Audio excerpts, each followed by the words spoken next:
facelift, tummy tuck, Botox, drugs, cellular, I don't know, whatever you're doing, whatever you think you're gonna do to make yourself look and feel younger does not even compare to how you feel when you're on this motorcycle.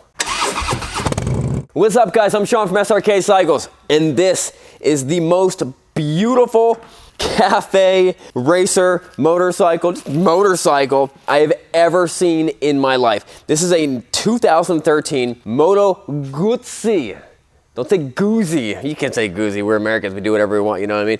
But Moto Guzzi V7 Racer, and it's a V-twin 750. And this one's actually number 396.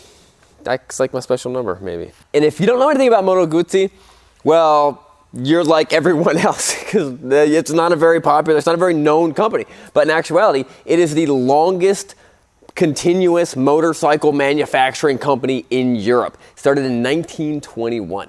And they also made the first V8 motorcycle, which I plan on making the last V8 motorcycle by putting an LS3 inside a motorcycle. Well, the last V8 motorcycle I'll ever see. Just give you a brief history of the Moto Guzzi. In the early 2000s, Moto Guzzi was bought out by Aprilia, and then 4 years later, Piaggio bought Aprilia Moto Guzzi out.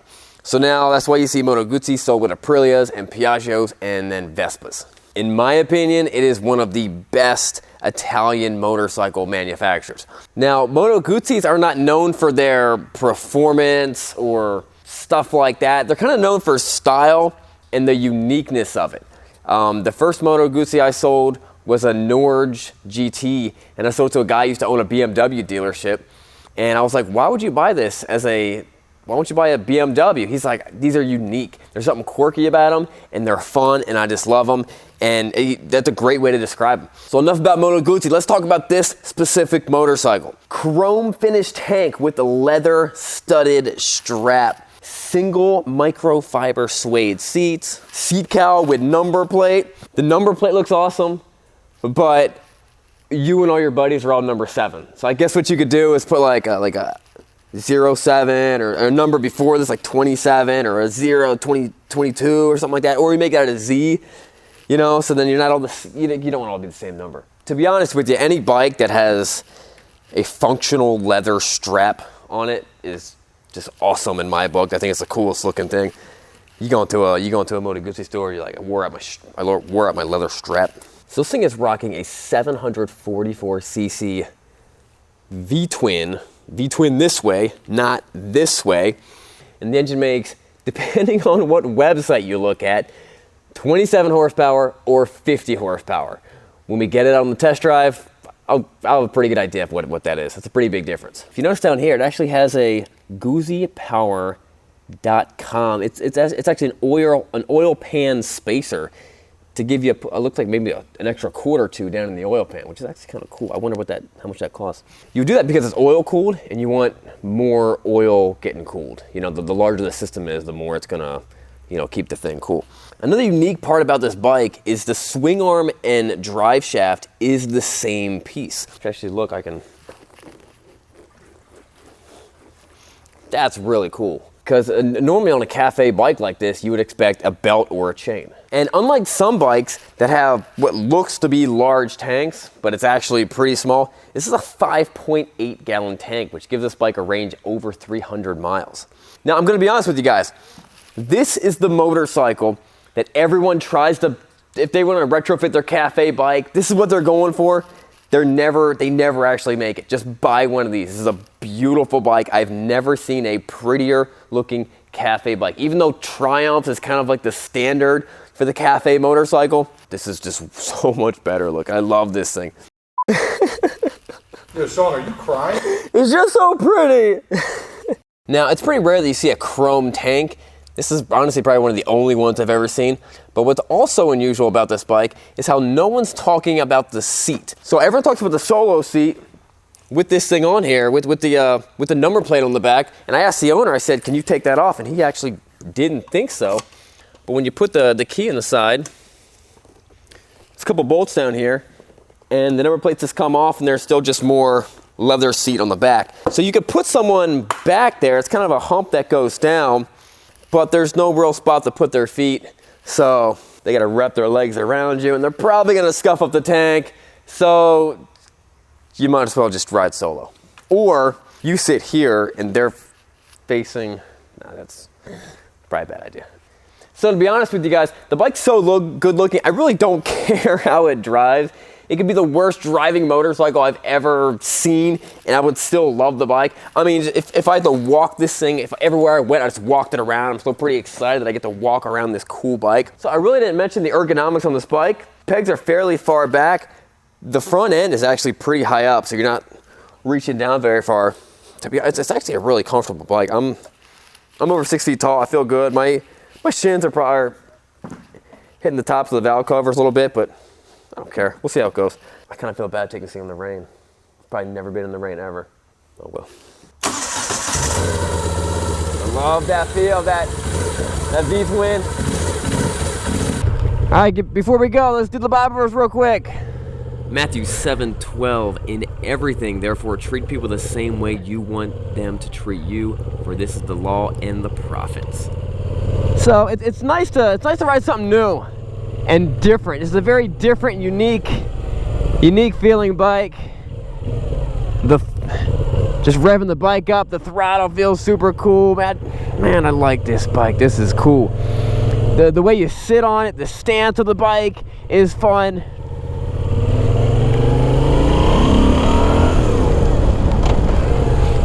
The gearbox is very, very soft. It's smooth. It's like incredibly smooth. There's no, it's not like a Victory transmission where it's like a hammer, ching, ching, you know what I mean? This just pops in there, pops in there, pops in there. Not that one's bad and one's the other one. They're just different, and it's nice and unique. It's cool to see and to feel how each different ones feel, you know?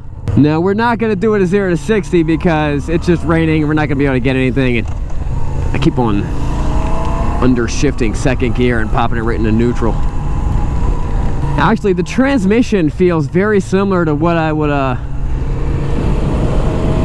to like a BMW. It's just very soft, pops right in there. It feels really good. It's like driving like an old truck or like a muscle car gearbox and then jumping in like a BMW. It's precise, but it's soft. Something about these bikes, what a lot of people talk about these bikes is they're local bikes, they're around town bikes, you know, they call them cafe. They're good for just going to the cafe, going to the club, going to your friend's house.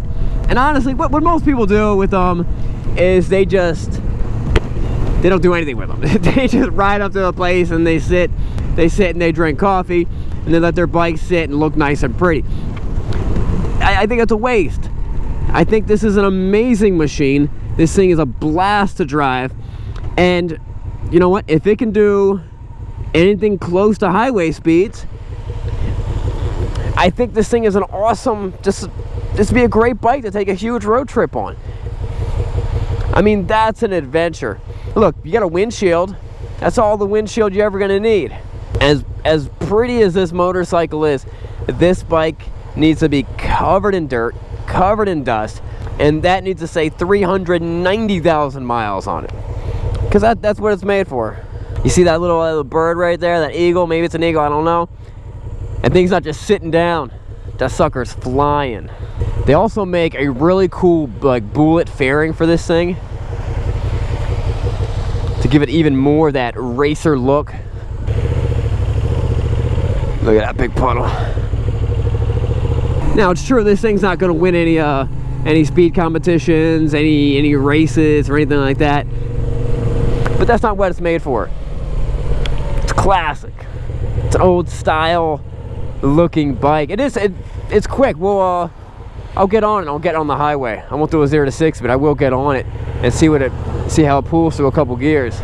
There's just something very exciting, very unique about these horizontally mounted engines. You know, I mean, the BMW boxer engine's the same thing, where when you rev it up, the bike just kind of leans over that other way, and I don't know what it is, but it's addictive.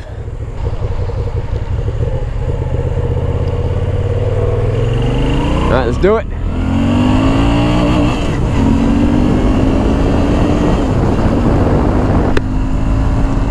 thing's not that bad. It's definitely no 27 horsepower.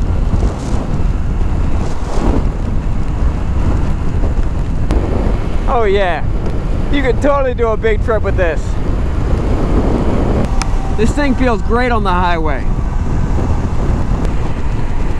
Now it might be a cold, wet, blistery, horrible day to go riding. This bike keeps my soul warm.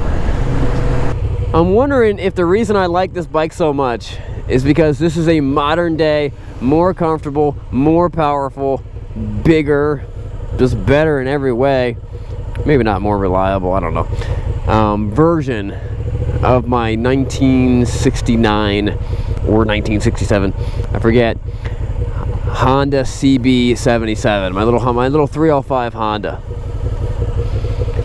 It's got a little bit of chrome on the tank. It's the classic cafe bike. Yo, what up, Harrison? Yo, how wet is it? It's all right. The power is very linear. There's never any moment where it just really kicks you. It's just very consistent. It's very exact. It's very just exactly what you would it's very expectable. There's no wonder that the V7 is the best-selling model in the Moto Guzzi family. It's an amazing bike and it's welcome everywhere motorcycles can be found. The number 7 plate is a celebration of some Italian guy who won some race in 1952, which may have been the last race Moto Guzzi ever won. I don't really know, I didn't do that much research. I was too busy enjoying riding my V7 Racer. And the only way that you can have Racer in the name of a motorcycle that is less than 100 horsepower is when the bike looks as good as this. If for no other reason to buy a Moto Guzzi, the Transverse V-Twin should be more than enough to convince you. Because unless you see someone else with an old Silverwing or a CX500, you're probably the only guy out there with a goofy, backwards, wrong way facing motor. And now the only decision I need to make is whether I should sell this bike, which is what I do to feed my family, or keep this bike and be happy for the rest of my life. So from after riding this bike, it does not do anything. It's not the best at anything. It's not the fastest, it's not the most comfortable, it doesn't brake the best, it doesn't handle the best. But it is the greatest cafe bike I've ever ridden in my life. And if you want to talk about a value in the future, you know, imagine seeing something like this 20, 30 years from now. It's gonna hold its value. We'll see you guys later. Don't forget to subscribe.